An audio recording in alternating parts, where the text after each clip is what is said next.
Week of Women's History Month, so we had to close it out with some very funny people. Joining me first, is comedian, podcast host, and producer Tribble and later Kellye Howard, creative artist, comedian, actress, and podcast host is coming through later on. So don't move, stay tuned. It's your boy Rome J. We Real Chicago starts right now.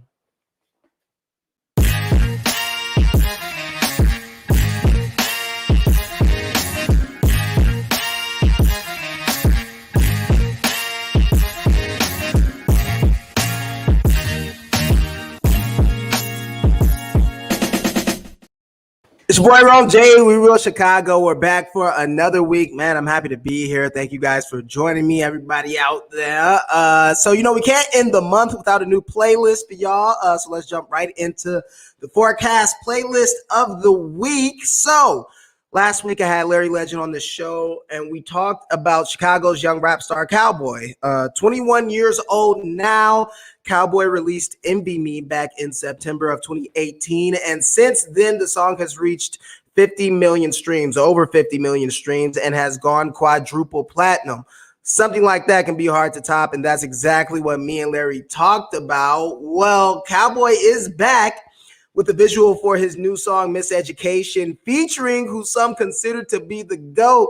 That's Tunechi, Weezy, Lil Wayne. And I mean, it's always to see Lil Wayne alive and it seemed to be doing well, no matter how his dreads may look, okay? And he actually does his thing and gets off, and he gives us some nice bars, vintage Lil Wayne stuff. So that's nice to see. Huge Lil Wayne fan. Lil Wayne is my era back in the day. So now, will Cowboy ever get back to the quadruple platinum status? That's yet to be seen, but this definitely deserves a listen. That's Cowboy, Miseducation, featuring Lil Wayne. Now, around the same time Cowboy released Envy Me, Polo G was creating a buzz for himself as well, releasing his first hit, Finer Things, in August of 2018. It was clear that Polo G and Cowboy would be leading a new class of Chicago talent. Polo would soon reach new heights and notoriety after releasing Pop Out featuring Lil TJ in February of 2019. Smash hit. Well, the collab is back. Lil TJ and Polo G, that is, with a new joint. Fabio Foreign joins them as well. The name of the song is Headshot, and it's definitely a banger. And it's good to see Polo back. He released his second solo album in May last year entitled The GOAT, Polo G or Cowboy. Who's the king of the new scene, of the new school here in Chicago? Yeah, Cowboy has the quadruple platinum plaque, but Polo G has proven himself to be more consistent. Anyways, this week, Polo blessed us with multiple visuals besides being featured on Lil TJ's new hit Headshot, already with 3 million views in 3 days.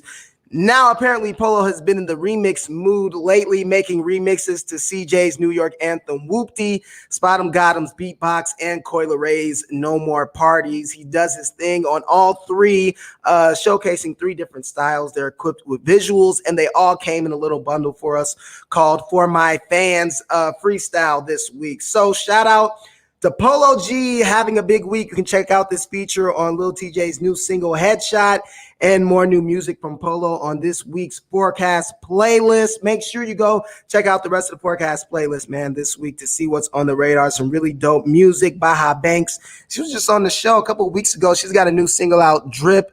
Polo G, of course, Flex, one of my favorite artists in the city right now. And of course, Saba, he's got a new single called Ziploc. It's like a double single with another song called Rich Don't Stop, with a nice little intermission. So really dope. Make sure you guys check out the YouTube forecast playlist. All right, so I want to welcome our first guest. Come on in. Welcome to We Real Chicago, Tribble. Hey, what's up, bro? What's going on, Tribble? Thank you for being here with us. How are you? Thanks for having me. I'm great. It's Friday Eve, I'm chilling, living my best life, staying COVID free. Another day. Definitely. Most definitely. Another day COVID free is another day indeed. So let's get straight into the Rome J Report, Tribble. And the Rome J Report is where I talk about Chicago arts and entertainment news. So you're my co-anchor. All right. And we'll go ahead and get it started. Okay. All right, let's get it. Bet. So new bill in the works in the U.S. Senate that, if approved, it would make the site of Chicago teen Emmett Till's funeral a national monument. This is huge. Robert's Temple Church of God in Christ in Bronzeville hosted Till's funeral 66 years ago. The bill was proposed by U.S. Senators Tammy Duckworth of Illinois and Dick Durbin, Democrat, of course, in Illinois. The church is located at 4021 South State Street. It is already a Chicago landmark, okay? But in January, the Chicago City Council approved landmark designation for Emmett Till's home in Woodlawn. So that's dope. Always good to see progression there. Moving on, we are 1 week into March Madness. Sister Jean's prayer did the thing because Loyola Ramblers are headed to the Sweet 16. Tribble, do you watch college basketball at all? Yes, no. I haven't been keeping up with college basketball. I'm not really a sports person, but I did see this dude, Cameron Krutik, what his name is. Mm-hmm. It's spelled like Krutik, but you know how they be having last names that it's spelled like something. It's probably pronounced Shazowski or some shit. That guy with the crustache, he looks crazy. I was like, go ahead. He been getting roasted. He been taking it in stride. I was like, so let me ask you this. Last week I reported on the NCAA. They put tracking devices in the college players' socks for the NCAA tournament just to track their whereabouts. I'm guessing it's because of the coronavirus, but just now that I've told you that, how do you feel about that? I don't know. I feel like they do treat these college athletes like property. You know what I'm saying? They treat them like assets, which I guess they are. I got an unpopular opinion. I don't think college athletes should get paid. If I got to pay for school and y'all going for free, hey, I feel like that's enough. You know what I'm saying? If they gonna pay somebody, they need to pay my black ass. Oh man, you said they're protecting their investment. I guess. Who knows? They are. That's what you signed up for, I guess. Yeah, but anyways, Loyola beat one-seeded Illinois on Saturday, 71-58. Big upset right there. This is the team's second trip to the Sweet 16 round in the NCAA tournament. Loyola will play Oregon State this Saturday. On the women's side, Northwestern University was eliminated on Wednesday and lost to Louisville. Bradley's women team was also eliminated in the first round. They lost to the Texas Longhorns on Monday. Final score 81-62 Texas. And we hope to see both of these teams in the tourney next year. Shout outs to them. Making the tourney is always, a big feat. And, it's always a dream of a college athlete to be in that NCAA tournament. So shout out to the kids. Unless you're a lady, I guess, unless you're a lady athlete, their dream is to be in that tournament, but then you get treated like shit. So it's not so much of a dream once you get there. But NCAA, I'm gonna let y'all cook. True, and I'm pushing for college athletes to get paid. I think if universities can get paid off of the likeness of a kid, and they can sell jerseys, and they're selling tickets, and they're selling concessions, and they're give these kids something other than a free education. I thought they weren't allowed to sell jerseys with students' names on them. We'll fact check that. Yeah, I don't know. That's messed up. I don't think they should be able to sell their names. You know what I'm saying? I'm gonna fact check it. I'm pretty sure they're allowed to sell jerseys. And yeah, if so, that's not right. So I'm gonna fact check that. If I have to have a Rome J retraction, then my production team will let me know. But moving on, so Chicago rapper Vic Mensa is dropping a new project this Friday. Vic's been working. Check out the artwork for it, and the new project is called I-Tape. Vic dropped his latest project, the V-Tape, last fall. Did you get a chance to listen to any Vic when he put his new project out? No, I didn't. Shout out to Vic. I'm sure he's a great person. Shout out to Vic, yeah. But I'm not really a Vic Mensa fan myself. Yeah. No. Who are you listening to? I listen to I don't know. I listen to everything. I don't even know what I'm listening to that's new right now. Who's your go-to artist in Chicago, Tribble? My go-to artist in Chicago is probably Mother Nature. I'm always bumping Mother Nature, always bumping Roy Kinsey. Yeah, Aaron Allen Kane, those cats. Okay, with names on the back.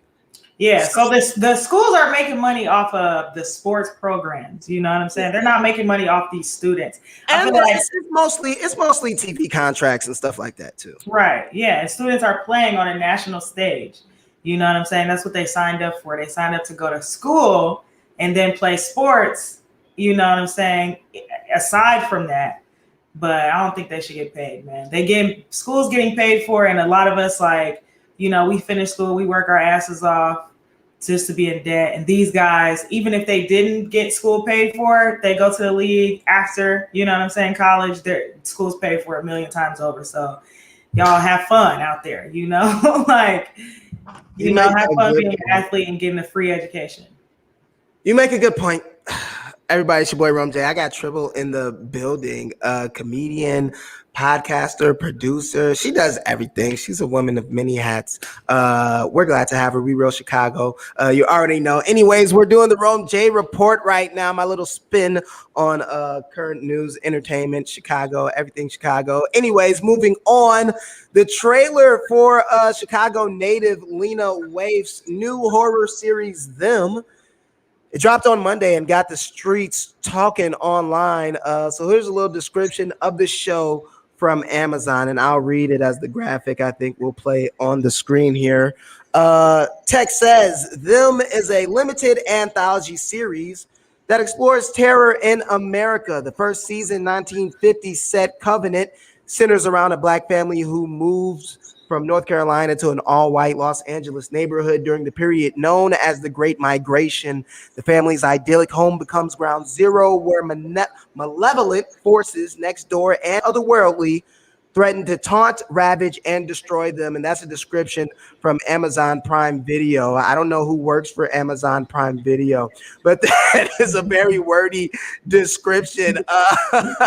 They try to let you know what it's about. They try to get play for play, you know. Yeah, that's a worthy. The streets are harsh, man. Though especially when it comes to Black TV and film. Nobody has seen this yet, you know, but the opinions are out there. I just want people to give it a chance. Watch the show, like watch the first episode when it comes out, and then you can say whether you feel like Lena Waithe is copying off of Jordan Peele. But you know, we'll see what happens. It could be totally different, a plot twist, and you know we love a plot twist. We do love a plot twist, but as I'm looking at the trailer. I watched the trailer for the first time last night. As I'm looking at it, just to play devil's advocate, it is giving me Lovecraft Country vibes. It is kind of giving me Us vibes. And you know, and I forget the song they have playing. They have Diana Ross playing in the background, which is actually hilarious. But, yeah, Diana is the mother of all things. First of all. That was actually, you know, and also, yeah. So, okay, I see the little pickaninny dolls. Or here's my question for you, Tribble. Are you? There's this genre of like horror and racism that is really popular right now between like when it comes to Black creators. If this comes out and it does resemble Lovecraft Country or Us or Get Out, is this kind of getting played out to you? And I get what you're saying, you know, let's watch an episode first before we judge. But you know, is this genre kind of getting played out, Tribble? No, I don't think so. I don't think it has been played enough. You know, I don't think we have enough Black horror films or Black horror TV shows. I don't think it's getting played out at all. We can have motherfucking Everybody Loves Raymond and Roseanne and, you know, the Goldbergs all on TV at the same time. So why can't we have two Black horror, you know, TV series on at the same time? And they're not even on at the same time. They're on two different networks. Lovecraft Country, I don't think is coming back for a second season. I don't know. I think they might. It should, but I heard that it's not. But no, I don't think it's played out. I think niggas being super, judgmental about Black film and TV made it hard for Black artists to really thrive in this genre. Like, the internet is a scary place. Black people are super judgmental when it comes to the things that we put out. Let people make art. Let people make the things that they want to make. And if you want to watch it, watch it. If you don't want to watch it, don't watch it. But none of you niggas is film critics, is what I'm saying. Amen. You know what I'm saying? So I feel like y'all need to just pipe it down. That being said, Them drops on April 9th on Amazon. It is a series. So yeah, let's just wait till the first episode drops. I'm already subscribed to Amazon Prime, which means I get all my shipping for free. So yeah, I know. Damn, that. Jeff Bezos, if you listening, you need to pay my student loans, bruh. Hey, man. Pay them off. Hey, that's one CEO. That's Jeff Bezos. I've heard from some of his employees, hell of a man. So shout out to Jeff. It's your boy Rome J. I'm here with Tribble. We're finishing up the Rome J report. So Summertime Shy is a magical time. We host many popular music festivals like the Lollapalooza and Pitchfork. An always popular taste of Chicago. Don't want to forget about Riot Fest, right? Don't want to forget about Riot Fest. Are we ready for festival season in Chicago? Which one's your favorite? I've never been to Riot Fest, but I want to go to Riot Fest. Which one's your favorite?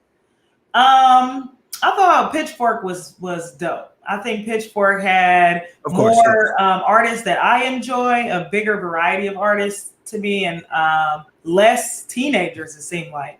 Lollapalooza is like the scariest place on earth because you just waiting to watch teenagers pass out from alcohol poisoning and like ecstasy overdoses. And I was at Lollapalooza watching A$AP Rocky one day, and this girl in front of me was having a complete panic attack.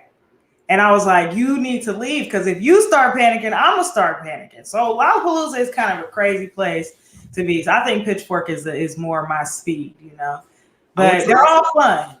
I went to Lollapalooza for the first time in 2018. It's kind of when my media career started. I had a great time. It's when I got a chance to interview G Herbo. And that's kind of when, I gained traction and figured out, okay, this is kind of what I want to do. I like talking to people, especially people I admire. But yeah, they're like Lollapalooza is really young and really white and really alcohol poisoning-ish. It is like really is really heat stroke-ish. Very heat stroke giving. It's giving multiple ambulances. It's giving. I saw this kid. This kid was like 8 years old. He was selling fucking joints. He had a big Ziploc bag full of joints. And he was selling. They probably didn't have weed in it, but he. I don't even know how he got in there. Yeah, I ran into a white boy with a pouch of about 100 joints, and I don't know how he got it through security, but yeah, it's not a question. You gotta ask the white guy. Nobody even took his bag. They were like, "Go ahead, buddy. Take a firearm inside if you want."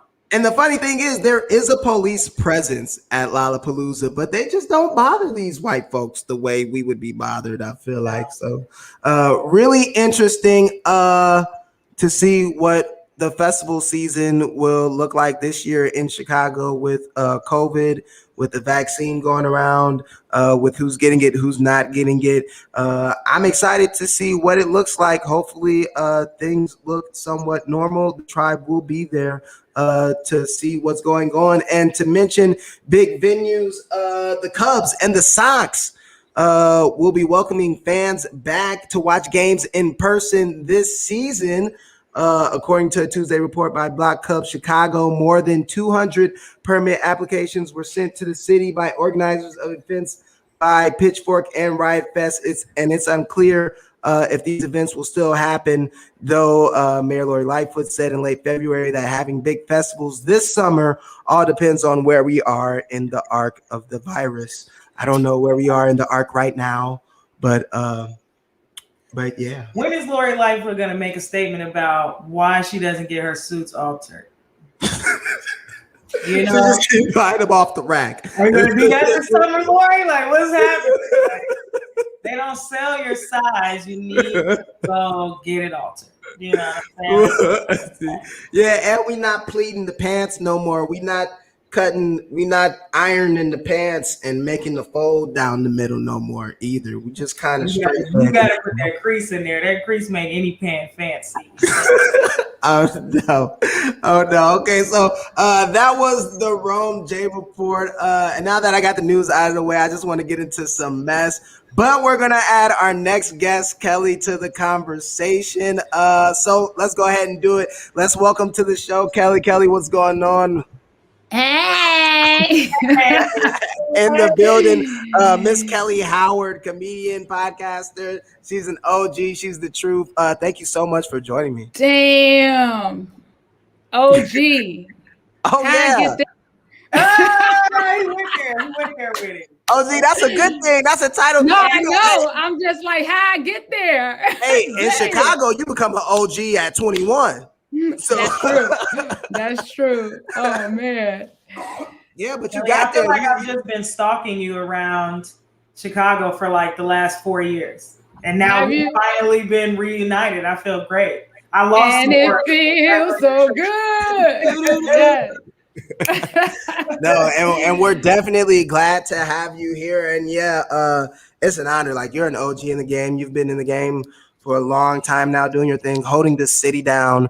So we're happy to have you here on the Tribe. Thank you. I'm happy to be here. I remember when Tribble first got it started. Yeah. So cool. Yeah. I'm excited. Y'all been cracking me up back here. Yeah, we see you in the private chat. The private chat, for all our viewers, the private chat, we're backstage. It's about 6, 7, 8 of us, production, the guests, and it goes up in the private. It goes down in the DMs, as they say. But anyways, this next segment, this week's mess, I got my guests Tribble and Kellye in the building with me, just to talk about just the mess of the week. It's been some funny things, and who best to talk about it with than these two hilarious, beautiful Black women I got with me today. So let's get into it, ladies. President Joe Biden. Oh my gosh. Y'all petty as hell for this. I just want y'all to know that out the gate. Would you want somebody to put a video of your papa on there? Man. And I felt so bad when he fell a second time. I was like, damn, he trying to get it together and he can't. Yeah. He had stroke when he got on that plane. You know that. So I got my producer Tony on standby. Everybody knows President Joe took a tumble. He was trying to board Air Force One. The internet remains undefeated, and some of y'all added the Mario Kart theme song underneath. Do y'all know how bad? I don't think I ever tripped like this unless it was snow or something on the ground. It's windy out there. The only time I ever.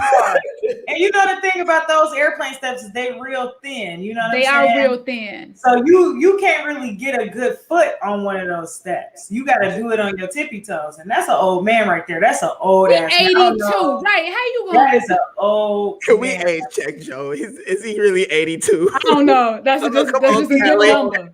Come on, Kellye. In politics, he was there when Lincoln wrote the Emancipation, whatever he wrote. There's a picture of him, I promise you. Every history video I've watched of the Senate, Joe Biden shows up. Has been right there. He's definitely like Waldo, for sure. You look at that picture of them signing the Constitution, you see Joe Biden, he was a baby sitting in the back. I think somebody said he was consulted on the 10 Commandments or something. He was He's 78. See, that's damn near 80. That's damn near 82. God. And I don't think he can see for real. I don't think he can see for real. You ever see how closed his eyes are when he talks? I don't think he can see for real. You know, I honestly felt bad though. I did. I felt bad for him because he can't let us down. You know what I'm saying? It's gonna be there forever, ever. There's always a clip from a presidency that everybody replays. George Bush had the. I tell you once. I tell you, everybody has something from a president that we always remember. Everything George Bush said is repeatable in a funny video. There was a whole poster of George W. Bush quotes that were just dumb. That was amazing. But yeah, President Joe Biden experiencing turbulence before the plane even takes off. Really funny. Thank you, Uncle Joe, for keeping us stimulated. Anyways, we don't want to talk about him too bad. He doing so good. bad for him. I fought, and there was no cameras around, and that shit is embarrassing. Just think about it. I'm embarrassed. So you get up looking around like, didn't nobody see that? Did that one person give you that look like, I saw you? You wasn't going to ask me if I was okay, though? Like, nobody cared. Right. Ain't nobody asking questions. How you feel? The best part of that was the salute afterwards. Like, he was all... I'm glad he did that, because I didn't know what was going on. I don't know if he had glitched or what happened. But anyways, moving on. Secretary of Housing and Urban Development, Marsha Fudge. That's my special, y'all. Yep, she's another. So look at Auntie get the White House press situated. She definitely read Sunday's announcements before. And one of y'all decided. Thank you very much, Jen. Good afternoon. Good afternoon. Oh, thank you. I was wondering if I was in this room by myself. Oh, you good? You have to play that clip. That's hilarious. She definitely looks like she's read the announcements before. And somebody added the organ underneath it, which is hilarious. But shout out to Marsha Fudge. It's always nice to see a Black woman in the White House. Shout out to all the Epsilon Deltas. Marsha Fudge is she went to Ohio State. She's a Delta from Epsilon chapter. That's my soror, you know what I'm saying? That's my spesh. And I've met her a few times, and that's her real personality. Like there's not a moment I've gone up to her in a very humble situation and been like, wow, I'm so, pleased to meet you. And she would just look at me like, and you are. You know what I'm saying? That's her real ass personality. And I feel like I appreciated that moment and I understand it. I think we all know Black women who act like that. But I come from a line of Black women who got to put a little something extra on it. You know what I'm saying? They'd be like, oh, so you can't speak, but you gonna call me when you want something. You know what I'm saying? And she didn't put extra on it, so I did appreciate that. It felt safe. Yeah, no, that was hilarious. Like I said, I just love seeing Black women in the White House and then checking all the white press. It was dope. And the organ is always hilarious. Now, ladies, we got to talk about this. The mess of the week. The best mess of the week. Last but not least, we got to discuss what's going on in the home of Derrick Jackson, and the popular internet relationship guru. All right, he was exposed for cheating, and this week he and his wife decided it was a good idea to address the rumors head on. And then the memes and parodies and skits and just jokes started flooding in. So, ladies, I have to know, have y'all been following this? What do you think? What have you heard? We discussed this briefly before the show started. I mean, the man's got a book coming out. The name of the book is Heal Together Without Hurting Each Other. The picture of the book is him and his wife. It looks like at the altar. I honestly think that's what all this is. I think that's what all this is. It's because he got a book coming out. It's publicity. It's hype. Yeah, that's now that I know that's what the book is called, that's definitely hype. I did want to take this moment to announce that I am now a relationship guru. I have the qualifications. I've had several successful relationships, and by successful, I mean they've been successfully completed. They've started and ended. That's I'm a relationship guru. I'm a relationship expert. Yeah. So I got a book coming out. You know what I'm saying? I'm a relationship guru.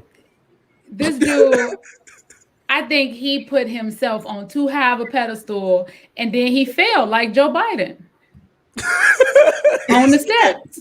Yeah, he slipped falling up the steps. You know how hard it is? How hard it is to fall going up the steps?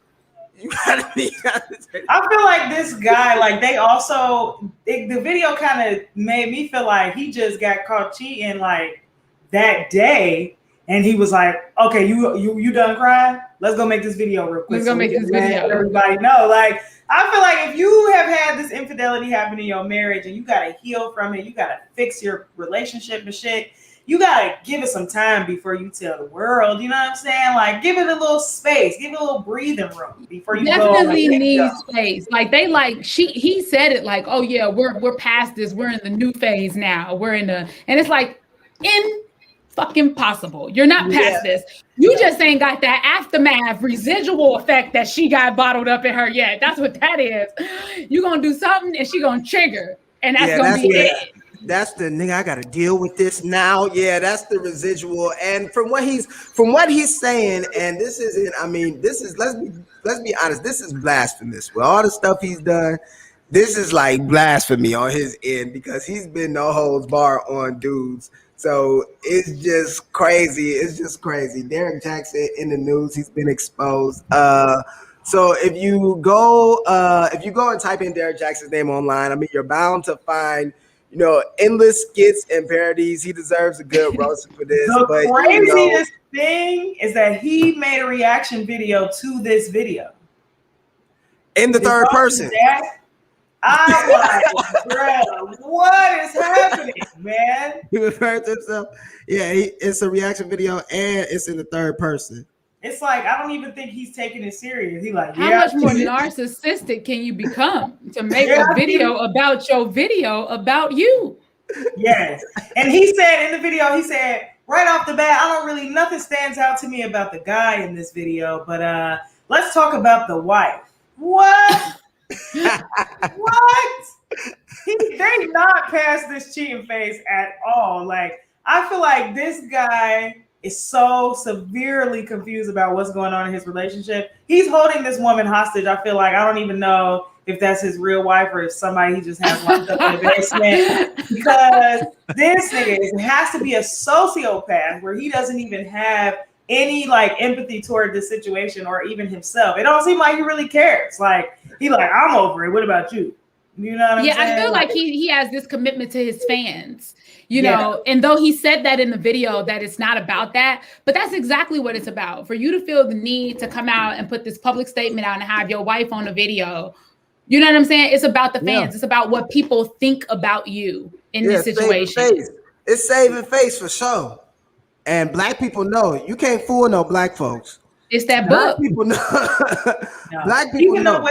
The way that he was holding her hand and still talking with his hands, you know what I'm saying? He was doing all this with her hand in his hand, as if like he wasn't even holding her hand, which made me feel like you're not even like feeling her next to you. Like you're not even connected to her physically, where you can't even just at least talk with just one hand. Like, and you know the crazy part about this is I feel like people will still buy this book and he will still make money just so they can see how much of a dumbass he sounds like now that we know he's cheated. Like, people will buy the book now just to reference him to his behavior. Like, that's gonna be he's still gonna make money off of this. Well, people still trust his judgment. I'll say that.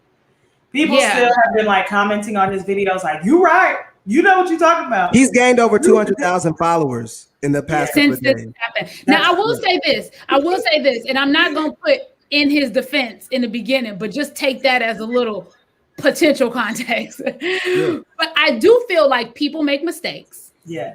Right? People make mistakes. They fuck up, and then they try to get past it. Now, whether or not it's genuine that he's getting past it, or if it's even genuine that it's coming out right now, or if it has more to do with the book, that I don't necessarily trust. But I do think that if they're in a loving marriage, with time, it can heal and you can get past it if you are vowing that this type of behavior is not going to be consistent. You know what I mean? That's what it's all about. I think it's so, it blows my mind when women are with men that are good to them. They're good men, right? And they're in good, loving relationships. And then somebody cheat or somebody do some fuckboy shit. And then it's like, fuck that. I don't want to be with him. Fuck these 10 years we spent together. Fuck. And it's like, no, what you gonna go back out there and hope that you come across, you can work through that. Everybody make mistakes, you know? And so you have a conversation, y'all come to an agreement, and then y'all move on. But if he come and do it again next year, like it's an anniversary. Uh-oh, she muted. If it's an anniversary of this kind of behavior, like you doing it all the time, then that's when you got to make a decision for yourself as a woman, whether or not you want to keep being treated like this. Because a person only going to treat you how you let them treat you. You know what I mean? Yeah, I think also the thing about him is that he was kind of using his position to find heartbroken women to like prey on, or using his position of like popularity to like find and seek out women to cheat on his wife with. You know, he doesn't like a nigga that slide in the DMs and be like, you know, you see my latest video? Ain't you married? Yeah, but I don't like her though. He's the type of nigga to say shit like that. It's the type of. It seems like everything he said was to help him get women. Like, I'm the sensitive type. I'm the type that cares. Like, it's just slimy. Derek Jackson. About that ass. Right. Yeah. Even what killed me though is the way he tried to play it off. He was like, you know, and I'm not saying just like going out to dinner or anything. I'm talking about sex. I'm talking about sexual. I'm talking about sexual favors. I'm talking about. I was like, that's immediately what I thought when you said cheat. Right. I didn't think you meant flirting. Yeah. Nobody hears a man say I cheated and think, well, was it emotional? Yeah, I'm not claiming emotional cheating. Baby, I was just texting her. I wouldn't do nothing. I'm not claiming emotional cheating. Yeah. No, I don't think any man is claiming emotional cheating. Wait. Men don't have. One of the producers just put in the chat. She said 12 years. So it was 12 years of cheating? Wife said that? The wife said that, Morgan? I thought they were together for 12 years. If he was cheating, okay. Because I was going to say, if you were cheating for 12 years, man, you got to make some decisions. Yeah. For your own life. Like, is that your husband or is that a community husband? What is right? It? You know, because it can go down like that if that's what you want. Yes, on multiple cheating episodes. Wow. Yeah, see, that's when you gotta, because some people, and I guess that's what his whole grace of God, right? Now all his videos are about God because he's gotten saved, and God is the one that's saving him from cheating now. Well, so Kellye, he ain't gonna cheat. It's saving Kellye, his check this. So Pastor John Gray, who's also has been exposed for cheating, and this is a pastor on his wife multiple times, and I guess Derek Jackson has made a video about him a couple months ago, and so full circle moment, this pastor has put out a statement about Derek Jackson now cheating, where he's basically like throwing jabs. It's crazy. It's like a full circle moment. But anyways, this is how I want to wrap this up. Just with you two black women, you see how messy this pastor is? Yeah. What's your name on the show? With the best, the petty, just be less petty. Be less petty. I'm trying. They is making it hard. This is the PP. This is the petty pastor right here. But anyways, who was sleeping with John Gray? I want to meet some of these women. I want to meet some of these women who say, he said, God told me to lay hands on you, girl. Ain't no way I'm being John Gray's side chick. Like, I would be down bad to be, or any pastor for that matter. But she said Uncle Phil cheating on the new Aunt Viv. I see that. The visual. Oh man. So, and I just gotta wrap this up with asking, I mean, I got two black women in front of me. Do you think his main audience, which is black women, do you think, they're still gonna support him? Yeah. Yep. Unfortunately, bitches is desperate. And you know why? Because men are trash. They're so trash that women feel like they have to adjust themselves to men's trash behavior. That's why I'm a lesbian. You know what I'm saying? I say men deserve so little. That's the reason. I'm just take myself out of the equation. Absolutely. Because men are trash. I can't even deal with that. And I refuse to make myself small so that a man can feel like a man, And I feel like that's what these women are doing. They're so desperate for information about men instead of listening to what these men are telling them with their mouths and with their actions. They look for these, digging for clues and shit. Like, girl, that man, it ain't shit, Tribble, when did you realize men were trash? Just out of curiosity. My brother, one time, I have a brother who is about 13 years older than me, 14. And he would take me around in his car. When I was little, I was like probably 10. Oh, God. He would take me around and he would be visiting different girls, and he would say to me, "You see this shit? This is how men act." And he would just like not hide his, his pimpantry. And I would be like, "Damn, that's crazy." Yeah, so we had my brother Dante for that. Yeah, I'm gonna say. Yeah. I think that the women will continue to follow him and listen to his message because they have not discovered their own inner ability to find worth in their own lives, and therefore require that they are treated with such worth. And so when you look to somebody to give you the answers, it's because you think that you don't have what it is within yourself. Anyway, so them looking at him and going to him for all this advice about how men are and blah, blah, blah, blah, blah. Like I said, a man will only treat you the way you allow them to treat you, period. I don't care. It's been some of the most trash ass dudes out here that have found women that have made them rise to the occasion. And they've done so because they wanted to be with this particular woman. And so you got to have a certain standard for your own life. And if you don't, then you will continue to get treated like that. And people like a Derek draw in women with broken hearts and broken egos and broken ideas of themselves. And that's why he's going to continue to have a following, because there are a ton of women out here like that. Yeah, you know what I mean? If just telling them what they want to hear was a person, it would be Derek Jackson. Yeah. Exactly. It's like, oh, this is it right here. Tell me more. Yep. This is what I've always thought. Yep, he's right. I really be preaching, y'all. Man, because it's petty. It's petty to me. It's petty thinking. It's so small-minded. It's like I was in some trash ass relationships. Like a dude stole my credit card. Oh, okay. No. Yes, stole my credit card, and I was still like. But can I have the TV you bought on it? Like, you know what I'm saying? Like, just like I was young, like not there mentally. It's petty. I can't. Oh, shit.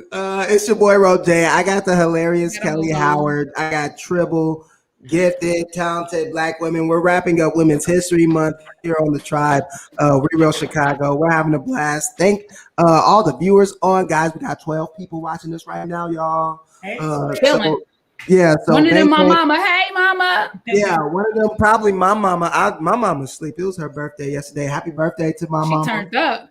Happy birthday, my mama. She turned 65 yesterday. So happy birthday, Rom J, mama. Mom, happy birthday, Mama Johnson. I love her, y'all. So yeah. But moving on, man, we're having a good time here. We Real Chicago. Okay, Kellye, let's get into your story. A Harvey, Illinois native, creative artist, comedian, actress. Yeah, comedian, actress, and podcast host. Kellye has been featured on Last Comic Standing, Fox Laughs, Comedy Central, and more. Our next guest.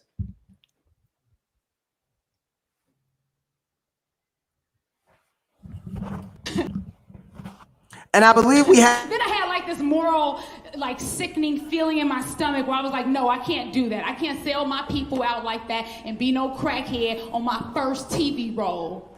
I'm not gonna do that. When they call me, I'm turning that shit down. My agent called me. And I was like, well, one crackhead ain't that bad. I I can deal with this one. It's just one crackhead. It's when you do multiple crackheads. That's when it's a problem. It's when they only calling you like, yeah, we need somebody to play the crackhead. Where's You be Kellye? like, it's here I come. Yeah, I knew we had a clip pulled up. It just took a second there, just a few technical difficulties. But thanks again for stopping by Real Chicago, Kellye. It's definitely an honor having you on. Thank you so much. Thanks for having me. Yeah, I'm excited to be here. Yeah, This has been fun. So let's get into it. You performed for the first time in over a year last week. Congratulations. I did. Thank you. That. How did it feel being back on stage? You were hosting an event for your husband, right? I was. Yes.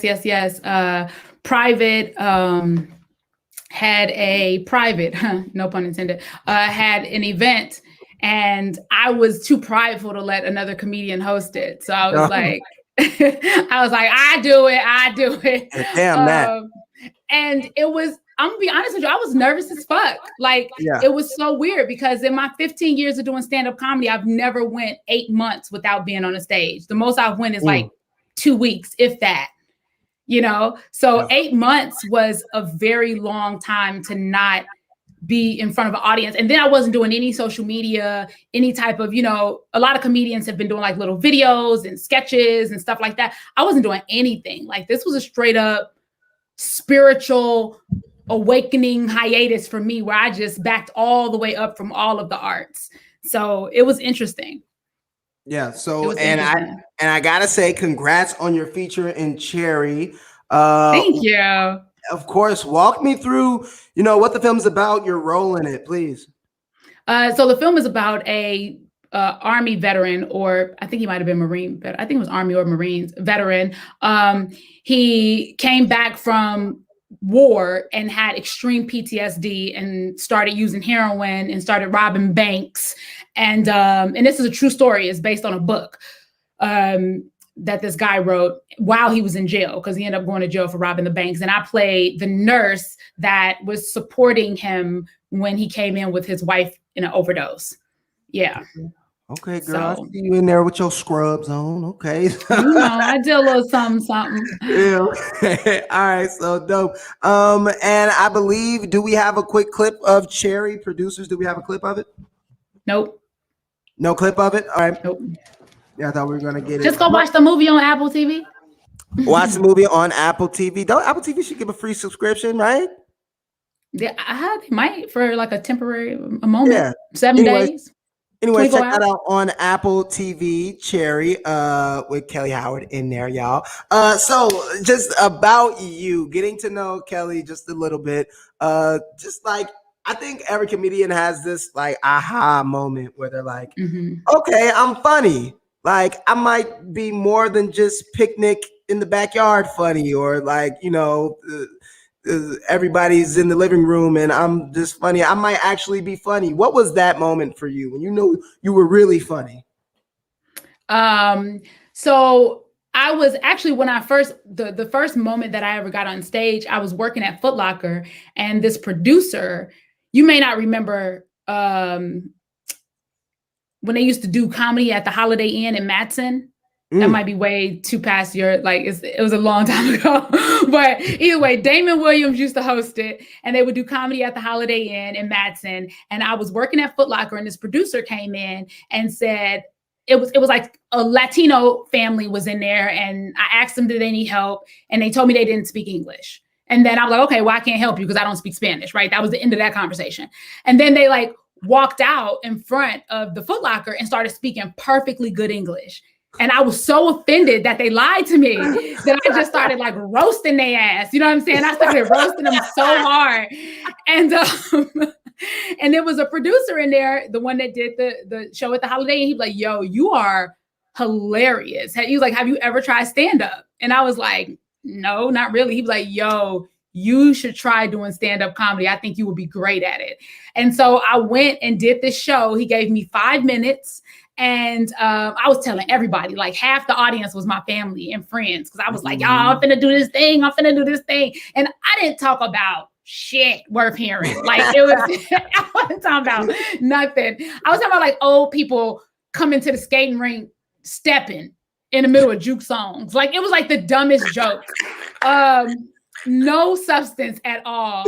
And but everybody was laughing and they enjoyed it. And I didn't get paid, but as soon as I got off stage, Damon booked me for another show that upcoming week and paid me $30 and some chicken, which was huge because comedians don't get paid for like years. Not on your second gig. Yeah, that's over. Not on your second gig. So for me to get $30, I was like, oh, this is it. And I took that $30. I was working for Foot Locker in the Department of Homeland Security at the time. And I was going to school at Columbia, straight up hustling. Ooh. And I took that $30, transferred with the Department of Homeland Security to LA. I was like, I'm finna be famous. And I moved. Oh, my mom. I moved. I was like, I'm out of here. I'm gone. And I moved to LA. I transferred and was working at LAX and didn't do stand-up for another 2 years. Yep. Didn't touch a stage because it was LA. And I lived in Chicago my whole life. Yep. You know, I was like, I get paid. Distracted like a mug. $4,000 a year and it's sunny outside. You know what I mean? What do I need to do stand-up for? And then when I was in LA, they had a cattle call. And that's when you just put out a casting call and a bunch of people show up hoping to get on. So it was this cattle call for female comedians. And it was on a show called Minding the Store with Pauly Shore. And you had 1 minute to make Pauly Shore laugh.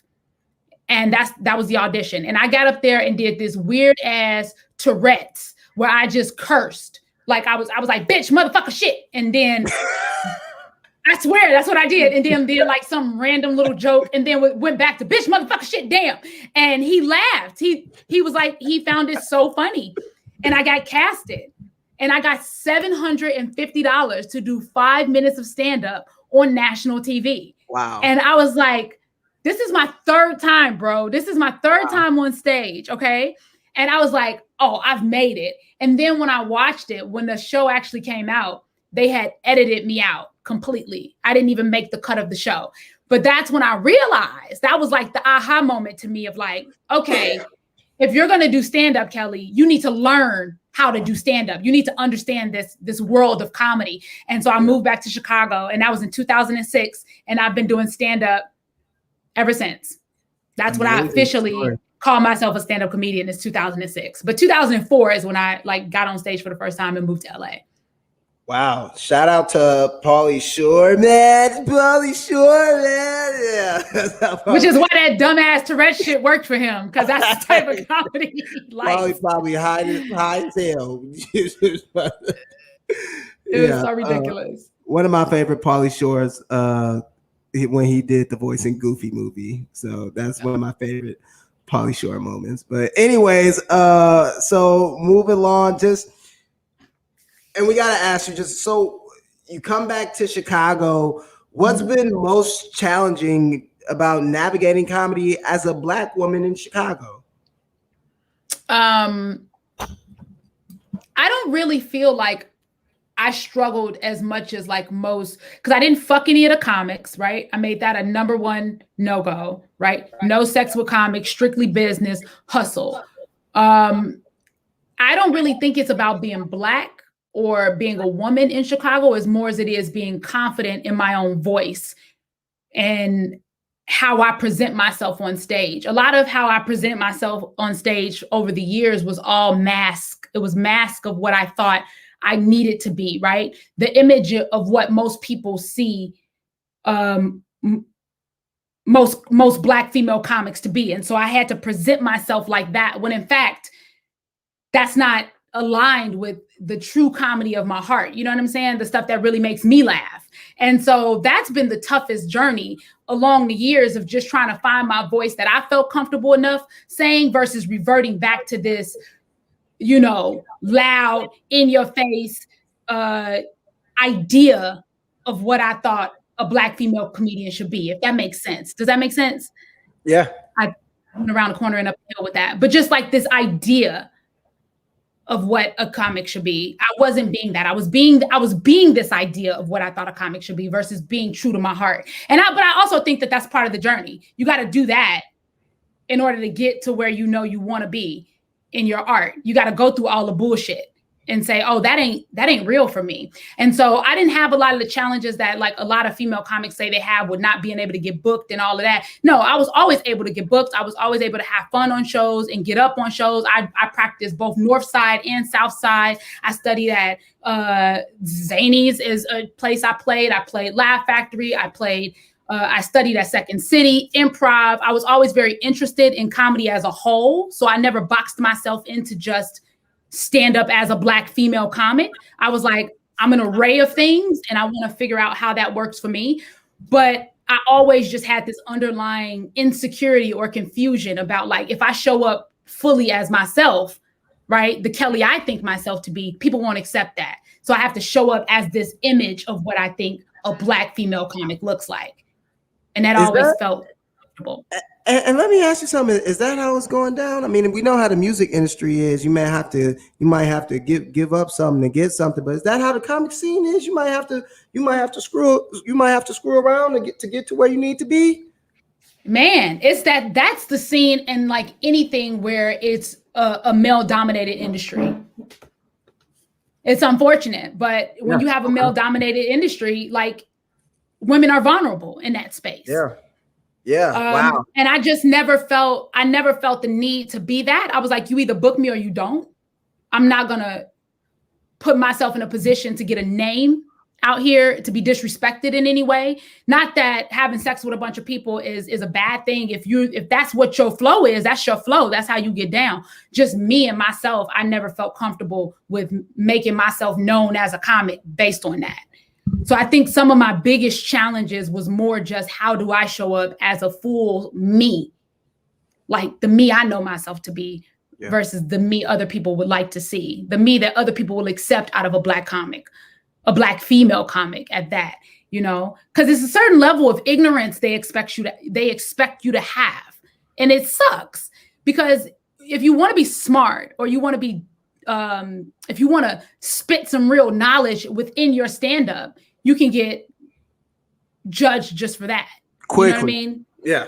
And it's like, oh, so I got to come up here and be bitch motherfucker shit. Be ignorant. I gotta play the Black role, and I gotta play the Black role in order for me to be and that was my biggest challenge, is like feeling like I had to play that. And I think that was a challenge I placed upon myself. It wasn't something that nobody told me I had to do. It was just this idea of what I thought I needed to do. Oh, wow. It's your boy, Rome J. I'm here with Kellye Howard, comedian, the actress, podcastress. Speaking of podcastress, how can we all be less petty, Kellye? You've got a podcast that's called Be Less Petty. Tell me more about Be Less Petty podcast, please. The floor is yours. Be Less Petty is all about being less petty with your time, space, and energy. Like learning how to navigate through the traumas and dramas of life so that we can heal and be happy-ish. Ish, because I don't want people to think that happiness is a all the time thing. It can be a fleeting experience, but it's the absolute happiness. It's the core of happiness that, even when you're in a bad space, that you still have the core of happiness in you. And so that's what Be Less Petty is about. We go through, we talk about books. We have different guests on, different artists. We talk about different healing techniques like ayahuasca. I just got back from a huge ayahuasca retreat. So next week we'll be talking about that experience from me on the podcast, and I'll have a shaman on and we'll be talking with her about dealing with plant medicines and stuff. And I'm just out here trying to help people heal, man. That's really, really what my goal is like laughter takes the pain away. Let's do ourselves a favor and laugh today, but like heal, not the petty. I used to be such a petty comic. Like I was such a petty, all of my jokes was about putting people down and making them feel bad about themselves. And it's like, we all have a choice. We have a choice in what our comedy can do. And Be Less Petty is me taking a stand in that way of like, I want to do more healing with my comedy than, defeating and making people feel bad about who they are.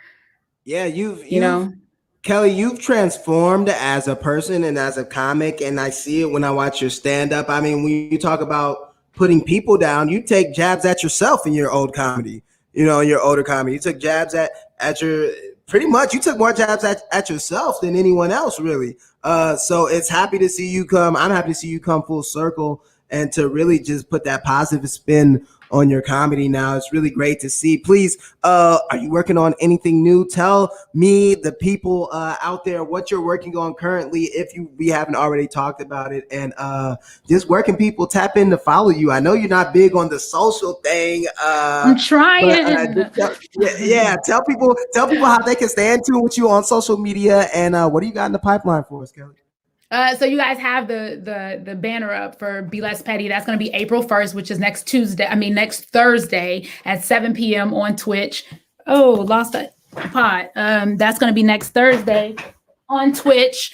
And I'm doing a ton of auditioning and callbacks and stuff like that. So I really do. I have strong faith that I'll probably end up being on somebody's reoccurring show this year at some point, just because of the way that the auditions are coming in, and I'm getting past the point of like self-tapes. Now I'm going straight into conversations with casting and directors and stuff like that. So that's how you know you kind of moving up the rank, because they don't have to see a version of you first before actually having a conversation.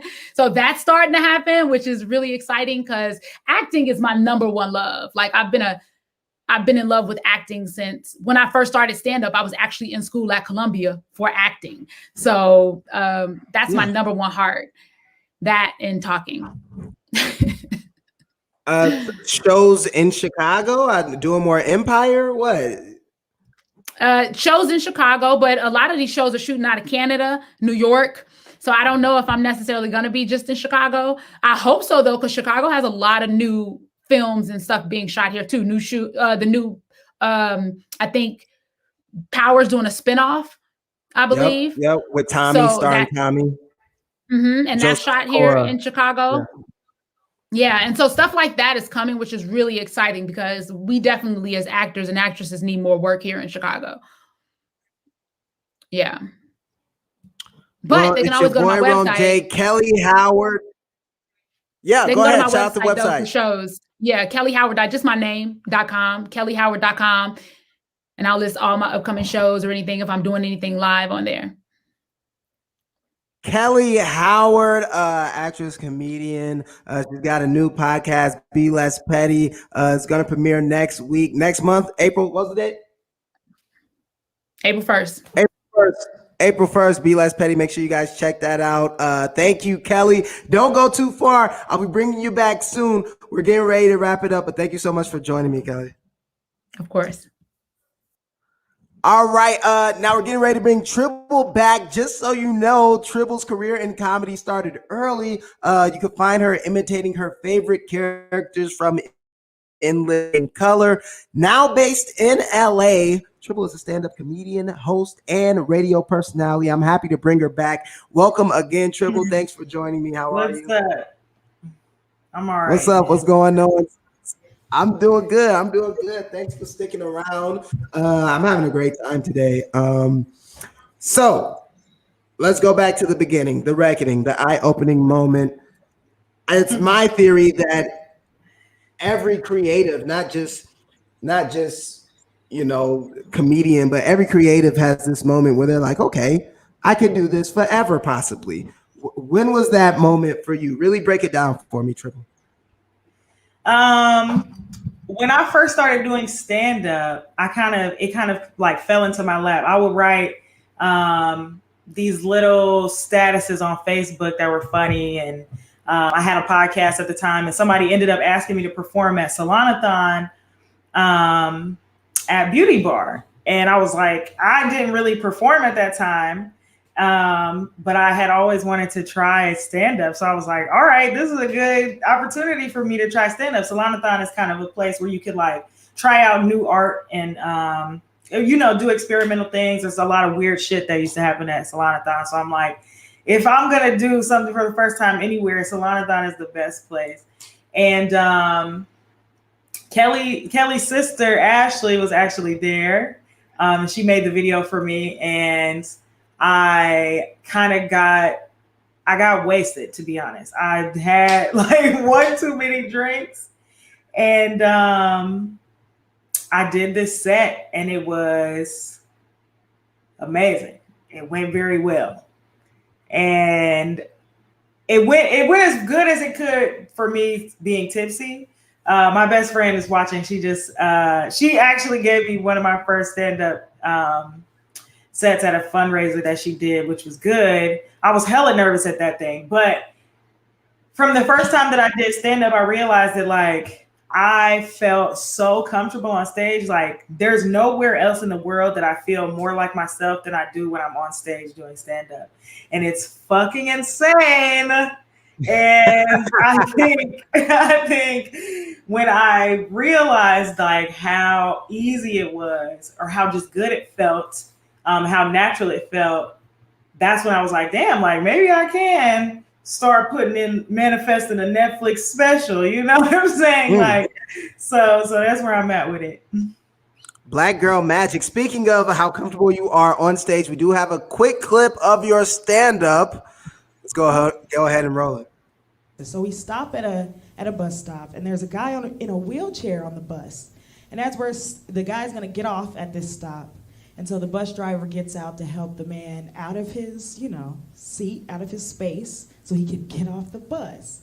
And while he's doing that, in Chicago, when you see the ramp go down, you wait. Because obviously, you can walk up the fucking stairs. The ramp is not for you, right? But in Austin, Texas, this dainty white woman didn't realize that. The ramp went down and she was like, oh, I declare. They got a fancy walk-up ramp just for me. That's what's up. That's actually a true fucking story. I was a I took a long city bus ride in Austin, Texas, and I was sitting there eating my Flamin' Hots, and the bus driver let this lady have it. Black bus drivers, it's three they don't play in the world that you don't fucking argue with. It's Facts. Black bus drivers, Black postal workers, and Black people that work at the airport. Why it all start with Black? Because you know exactly what I'm talking about. You do what you gotta do. You don't say shit. If they say you did something wrong, you did it. You know what I'm saying? Know you who to play with. Just don't play with Black women, period. People know who to play with. I don't Black play with men either. Black men I don't play with no thoroughly Black man working at the post office. I don't play with no Black women who has a job where that requires her to wear a uniform. Okay, because that woman takes her job seriously. I don't care who it is, and she stand on them rules. And she always got her hair done, and you not about to fuck with her. You know? Okay, so and Tribble, I gotta ask you, just like how I asked Kelly, what was your experience like just navigating Chicago's majority white, majority male, comedy scene? Were you able to find spaces where you felt comfortable sharing your art? And I heard you talk to my producer Tony, just because she does the pre-interviews, and there's only a handful of Black women comedians, you know what I'm saying? And so it's such a big city. Y'all are kind of sprinkled around the locations. You can never really connect. When you do, I'm sure it's great, but just talk about being in that space and, where do you find comfort in your art, Well, I think there are a lot of artists and creatives in Chicago who do really good work bringing Black performers together. And so like early on doing comedy, like I didn't know where any Black comics were at. I was just going to mics that I knew about. I did a lot of like queer comedy stuff because I'm a lesbian, I'm single. If anybody's looking, I live in LA. I love dogs. I love long walks in the park. But so yeah, like there's a lot of great Black female comics in I don't need a man, but I need a bitch. So if you're trying to be that. But there's a lot of Garrett Jackson. That's fucking I'm done. there's a lot of great Black female comics in Chicago, but yeah, like I said, like we're all like kind of spread out. You know, there's so much comedy happening all the time in Chicago, and you know, Black women, we have to be, just as people, we have to be like multifaceted. We have to learn how to make ourselves comfortable in uncomfortable situations, like pretty much when we come out of the fucking womb. And so Black women are able to exist. Black comics are able to exist in all these spaces. But I have definitely gotten to know some great Black female comics in Chicago. And it wasn't really hard for me to navigate because, and because of that, I think that people understand, people like me because of that, because, you know, I'm not about to switch it up. I learned, you know, early on to stop using my white voice, you know what I'm saying, or my phone voice. I'm using my voice.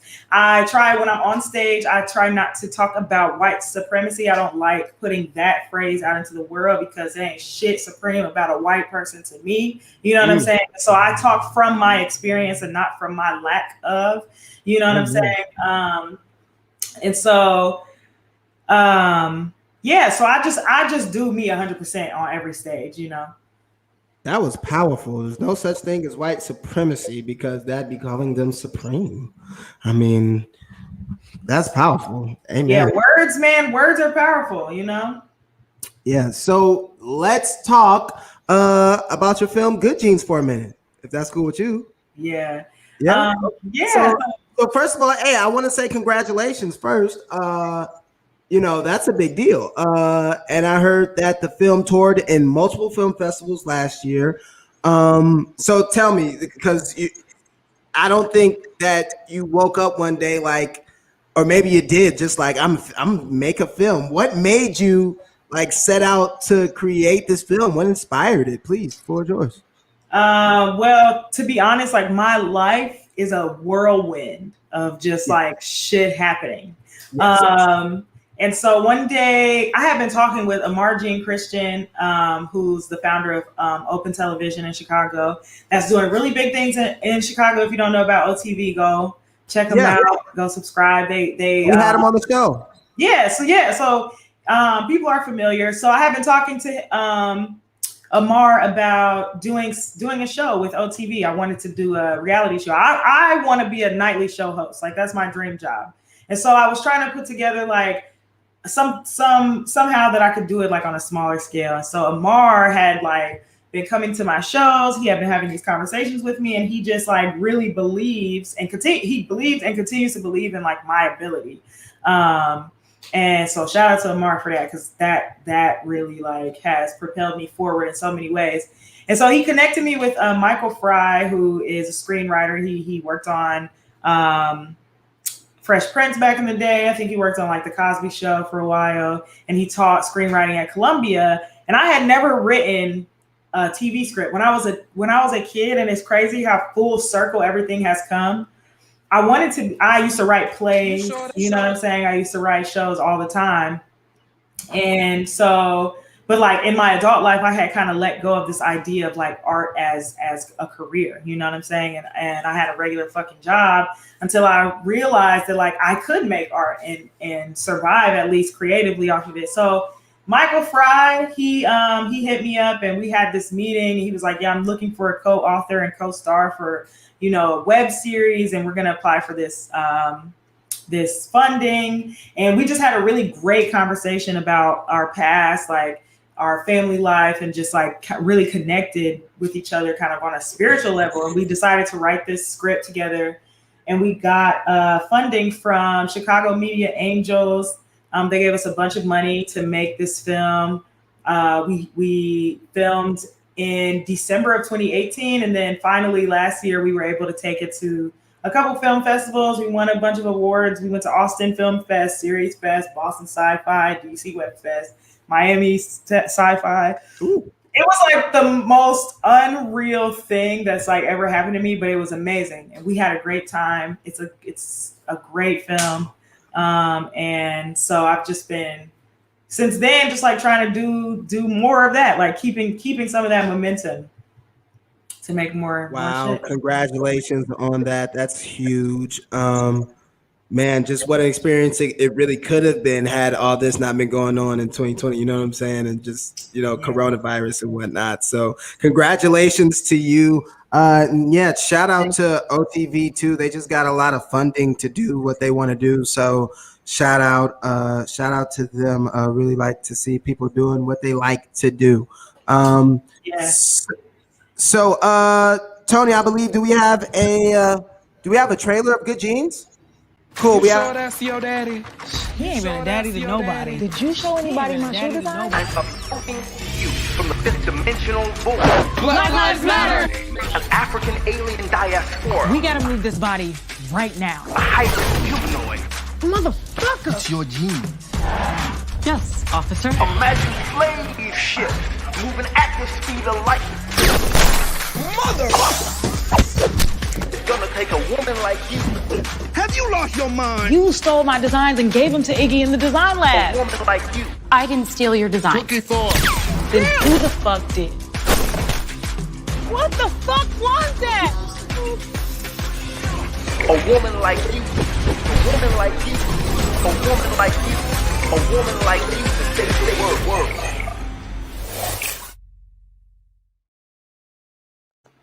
Good genes, good genes. Good. Yo, so that's dope. We did have the trailer. That's dope. That's a good look. Yeah, thanks for playing that. Thanks, Kelly. I see you in the comments. Thank you. Yeah, I told you the private Kelly chat. is my hero. Let me tell you, Kelly is my freaking hero. Talk about it. Yeah, dude. She gave me like a motivational speech once at Lily B's The Stoop. I think we both did a story at The Stoop.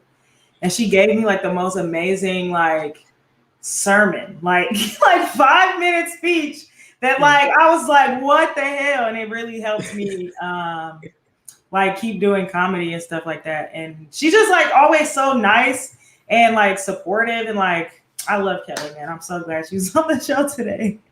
That's what's up. That's what's up. So I mean, let's talk about before you left Chicago. You had to move to LA to work with Stitcher, right? Yeah. And so I mean, you were at Vocalo Radio, hosting your own show. You had your own show. So just, I mean, talk about the move and just the process of the move. You took a job opportunity. What was it? Please explain. Yeah, so shout out to Vocalo. I have been trying to get into like radio hosting for 3 years. I finally hit that goal. Shout out to Sylvia, who gave me the opportunity. Shout out Vocalo. Everybody at Vocalo. And then, so Vocalo, that was a part-time job, and I was working full-time at Stitcher, and I have been working remote for Stitcher, but on like their app side, like, and I always like, I was working to try to be a producer. But like, I loved hosting radio, and so I kind of like, they gave me an ultimatum. Basically, they were like, you have to move to New York or LA, or you won't have this job anymore. And with Vocalo just being part-time, I couldn't really sustain myself just with a part-time job. And I'm not the type of, I can't function without a job. I can't do that. I need benefits.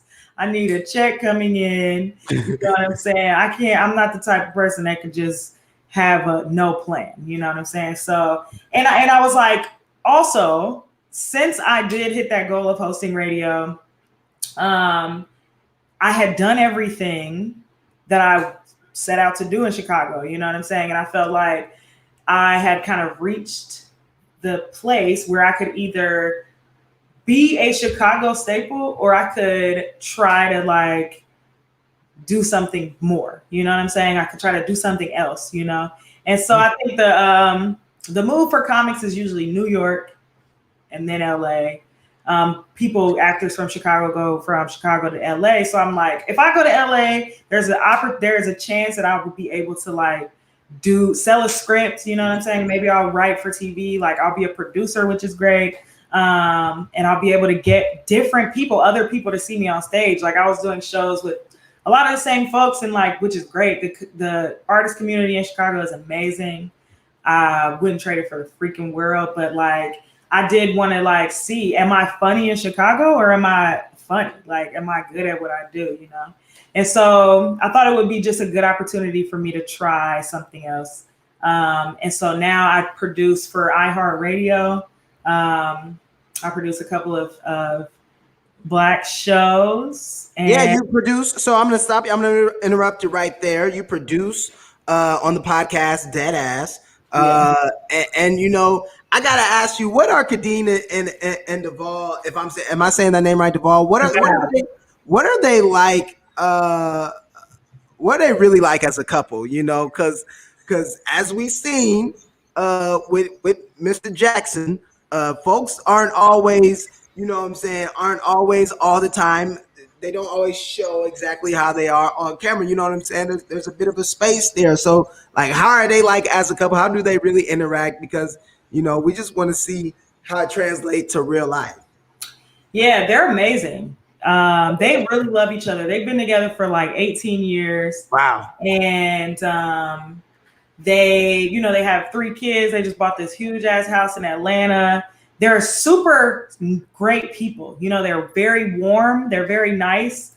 They're very like gracious. You know what I'm saying? They actually got me the job at iHeart. They pulled me over from Stitcher. And they do things like that for other people. And they are always, DeVal is the type of person who's always willing and ready to learn something new. You know what I'm saying? He's an Aries. So he's got this like dominant personality and like this, amazing work ethic, you know what I'm saying? And Kadine's a Sagittarius, so she's also a fire sign. She's got like, you know, she's super sweet, you know what I'm saying? But she's really direct, you know, and they just get along so well. They know each other so well, and they're so willing to be honest with each other. Something that I say, and this is why I'm a relationship expert now. Let me tell you, I got all the tips. If you need tips about, you know, your relationship, come to me, because I got tips. But I feel like the reason why people are so uncomfortable is because we feel like in monogamous relationships, we feel like you have to keep secrets from your partner, or there's some things that your partner should be forbidden to do and say. When in reality, you're 2 human beings that have 2 different human experiences coming together to share an experience. And so the most important thing I feel like that they do is that they make it okay for each other to be honest. You know, and when they get on the podcast, these conversations, sometimes they go into different things that they maybe haven't said to each other exactly in a way, but most of these conversations that they have on the podcast, they've had separately. And they're very intentional about what they share. And they share things because their audience is looking for answers. Their audience is looking for guidance about millennial marriage and about relationships. You should see the shit now, the shit that they listeners write in asking for advice about. I be like, y'all got bigger issues than we have time for in this podcast. You know what I'm saying? But people are really look to them for advice, and they're not trying to sell advice to people like Derrick Jackson. You know, they're sharing their experience and hoping that people can take something from it, because they are not, you know, relationship experts. They are experts on their relationship because they continue to learn and grow within it. So they're amazing. They're real as fuck, you know what I'm saying? They've even been honest about infidelities that they've had in their relationship. But by the time they said it on the podcast, it had been years and years. Yeah. Like 8 years since it happened, you know what I'm saying? So they're not trying to sell an idea to people. They really are who they say they are. And I don't want to end your section without at least mentioning this. You've got a podcast you're working on with Carrie Champion of ESPN. Please, I love me some Carrie. Yes, honey, we all love us some Carrie. Let me say, legs for days. Please, just tell us about working with Carrie. What is that about? And what is it? I mean, you work on one podcast that's about relationships, then you're working with Miss Champion, and she's all about sports. So just talk about working both of those. And she's not with ESPN anymore, but that's where we know her from. But just talk about these 2 totally different podcasts. How are they different? How are they the same? What have you learned from these experiences? Well, they're totally different in content and context. Carrie's podcast is kind of more interview focused.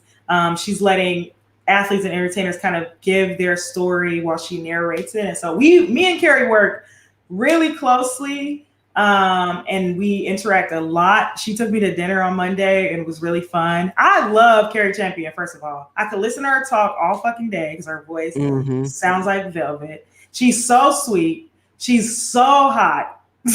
Like, she's gorgeous. Facts. And she loves to, like, her passion is mentoring, you know what I'm saying? And so she thinks that I'm younger than I am, and I'm gonna let her do that. And so, but her passion is mentoring. So she's always looking for ways that she can help me when I'm supposed to be there to help her. And of course, like, I don't know anything about being married. I've never been married. I don't follow sports, so I really don't know shit about sports. But her podcast is more about, and both of these podcasts are more about vulnerability. And so what I'm doing as a producer is always trying to draw out the vulnerability in these situations. Like,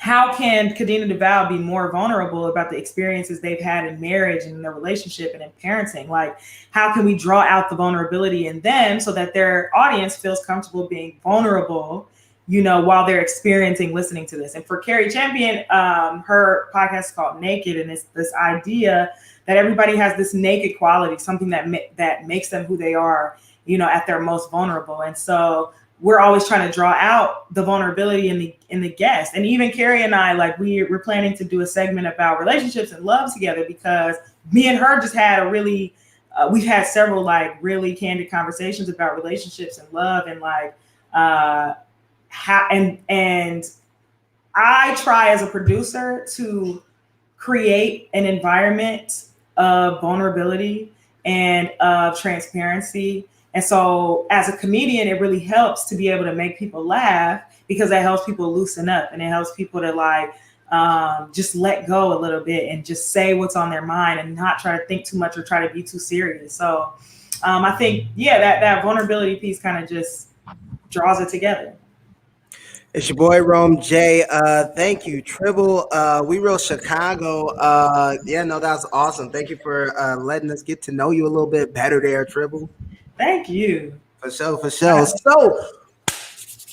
the final finale. Let's go ahead and bring back Kellye for our last segment. So ladies, we're gonna play a little game. You're gonna play a little game with me, all right? We're just gonna wrap it up after that. The name of the game is called Who Said That? Who said that? Who said that? Who said that? Who am I saying that? Who Who said that? Who said that?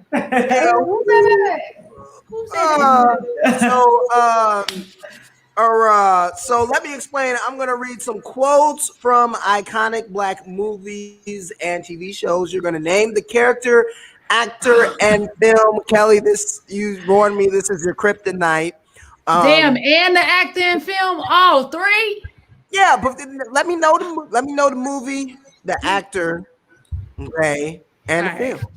Man, I'm so competitive. All right, come on. All right, so I'm going to give you each 30 seconds to guess. Kellye, if you miss or just get it wrong, we're going to give Tribble a chance to steal. Tribble, if you miss, Kellye, you're going to get a chance to steal. All right? Best out of 3 rounds, we're going to do one question per round. So you each are going to get 3 tries, okay, and 3 chances to steal. Who knows? All right, ladies? All right, let's start with an easy one. I guess, are we going to flash it up on the screen? Damn, girl, I didn't know Nike made dresses. And we'll start out with today's first guest was Kellye. Let's do Kellye. Who said that? Damn, girl, I didn't know Nike made dresses. Damn, girl, you just said that, Rome J. Okay, I'll give you a hint. Why should get a hint? Why can't I just steal it? Tribble, stop hating. Okay, no hint. No hint. Tribble. Okay, so you're 30 She seconds. must know the answer. Yeah, I thought you was gonna know the answer. I don't know the damn answer. That was Quincy from Love and Basketball. And Gabrielle. Damn, girl, I didn't know Nike made dresses. Oh, she did say that, and I do remember that. Yeah. Gabrielle Union said that, Gabrielle loving Union. basketball. We'll give her a half point. Let's give her a half That's point. not the rules. We didn't talk about half points. We did talk about half point, but I feel like I deserve She it. ain't let me get no hint. She don't get no half point. All right, it's only fair. It's only less petty. I'm trying. It's effort. Okay, effort. Moving on. Okay, Tribble, it's on you. And the quote is, Rosa Parks ain't do nothing but sit her black ass down. That was Cedric the Entertainer on Barbershop. Ooh, she's got it. Ding, ding, ding, ding, ding, ding, ding, ding, ding. Yeah, right. I told y'all that's my shit. So the score is 1-0. Rosa Parks ain't do nothing but sit her black ass down. Now, I probably wouldn't say this in front of white folk, but in front of y'all, I'm gonna speak my mind. Rosa Parks ain't do nothing but sit her black ass down. No. That's like the perfect role for Cedric the Entertainer. But yeah. Anyways, let's look at the next quote. And it's on you, Kelly. This is the start of round 2. So I met Dr. Martin Luther King. I fall on the ground, right? And I look up and it's Dr. Martin Luther King. I said, Dr. King. He said, oops, I thought you was somebody else. I noticed too, but I just don't remember. Oh. I'm gonna give Kelly one hint, Tribble. I need a hint, Tribble. Oh my God! I feel sorry for her. Here's my hint. Don't be feeling sorry for me now. Give me the hint. This movie was recently. Wait, can I give her a hint? No. That's too much of a hint. I'll give you a hint. No. I already know. It's from. Taste the Suit. It's from Coming to America. Now I got to figure out who said it. I met that. I fell on the ground, right? And I looked up and I said, that's it. That was the dude with the gray hair. The barber, yeah. I had it right. The dude with the gray hair. Eddie Murphy. You could have just said Eddie Murphy. That's definitely Eddie Murphy. Can you make my hair look like this? Oh, man, what you want to make your hair look like that for? Well, I like the way your hair wear natural. That's good, man. You know, I wish more of the young children today would wear their hair natural like Dr. Martin Luther King did. That's right. You ain't never seen Dr. Martin Luther King with no mess of Jerry curl on his head. Ain't that right? Amen. Dr. King ain't come walk around like that. You know, sweet, I met Dr. Martin Luther King once. And you lying. You ain't never met Dr. Martin Luther King. Yeah, I met Dr. Martin Luther King in 1962 in Memphis, Tennessee. I'm walking down the street, minding my own business, just walking on, feeling good. I walk around the corner, man woke up, hit me in my chest, right? I fall on the ground, right? And I look up, it's Dr. Martin Luther King. I said, Dr. King. He said, oops, I thought you were somebody else. Oh, man, you lying. You ain't never met Martin Luther King. Knocked the wind out of me. Yes, he did. No, it didn't. Yes, he did. No, he did not. Can you make my hair look like this? All right. So you know what? We're gonna move along. I'm gonna put you a little half a point in there, Kelly, because you did get Coming to America correct. You did. You got it. You know. So, but anyways, speaking of Coming to America, did y'all see? I'm so bad at this shit. Did y'all see the sequel of Coming to America? What did y'all think about it? Fun.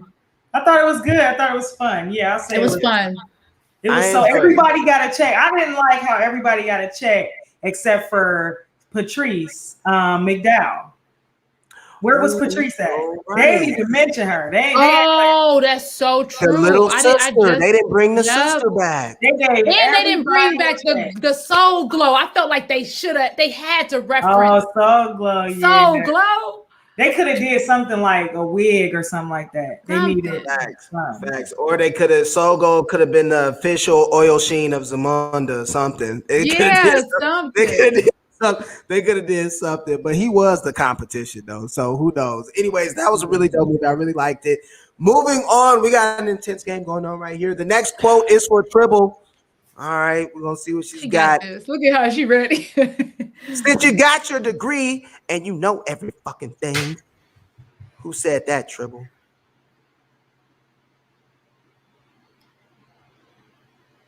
I don't know this one. I'll give you a hint. This one is not a comedy.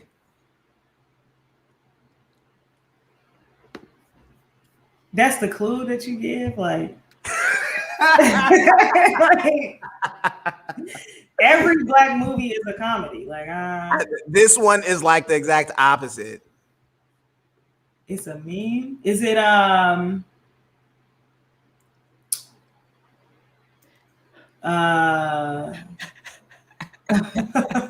have no idea. Yeah, we're gonna give Kellye. I gotta give Kellye the opportunity to steal. You know what it is, Kellye? I'm gonna go with Precious for 500. Oh.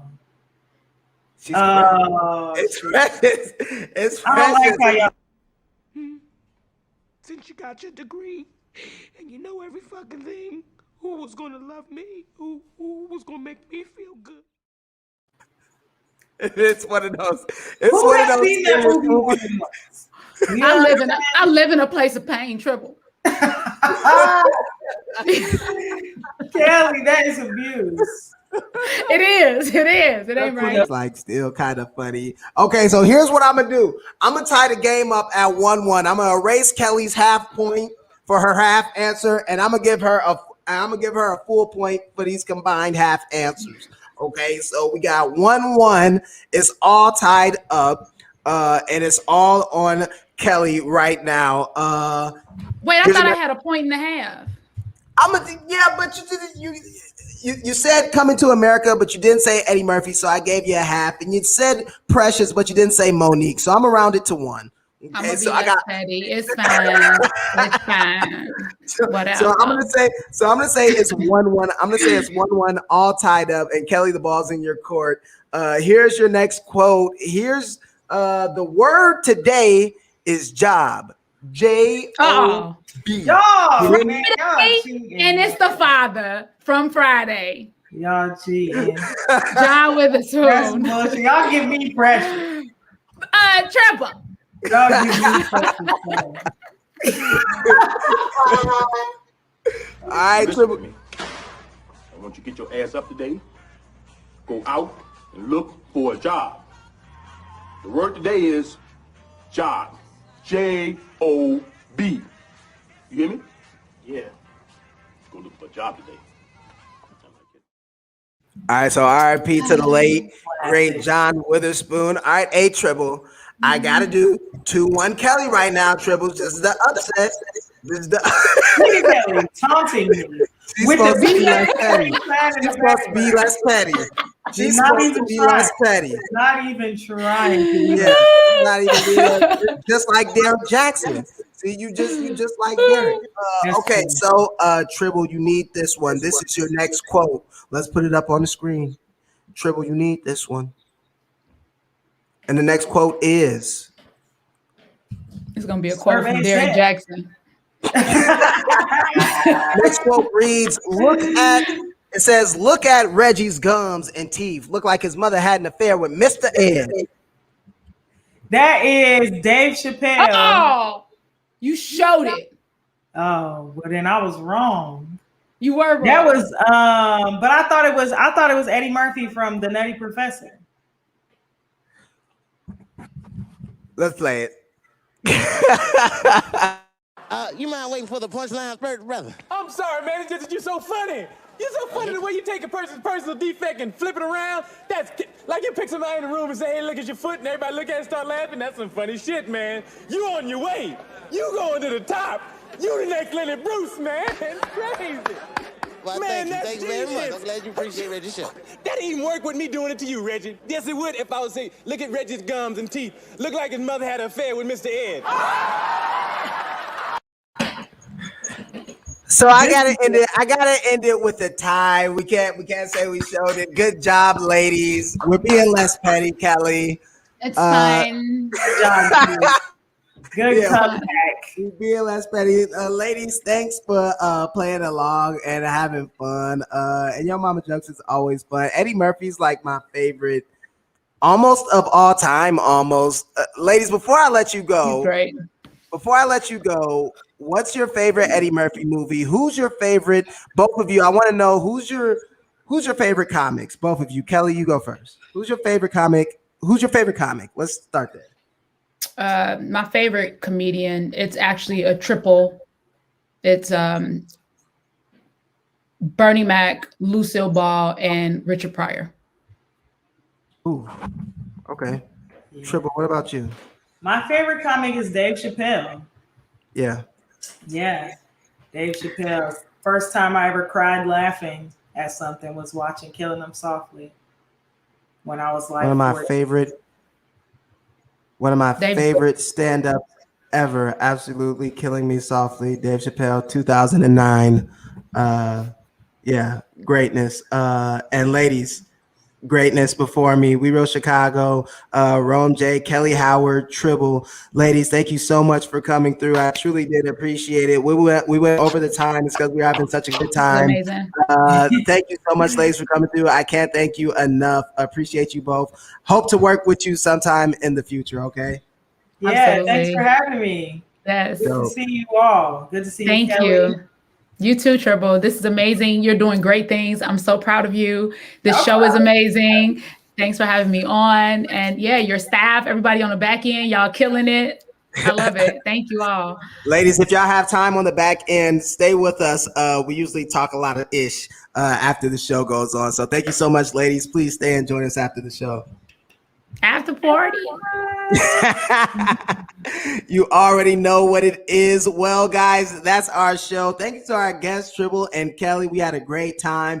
Now, guys, if you have any questions out there about the show or want to reach out to us, hit us up at connect@thetribe.com. Make sure to hit the like button and subscribe to our YouTube page. Hit that little dingly bell. Lets you know whenever the Tribe goes live. Or whenever the Rome J goes live, whenever we're doing something, hit that bell and you will know. You can find me on Twitter at the RomeJ_ and on Instagram at RomeJ_TV. See you guys next week. Same time, same place. It's your boy Rome J and the Tribe signing out. Peace.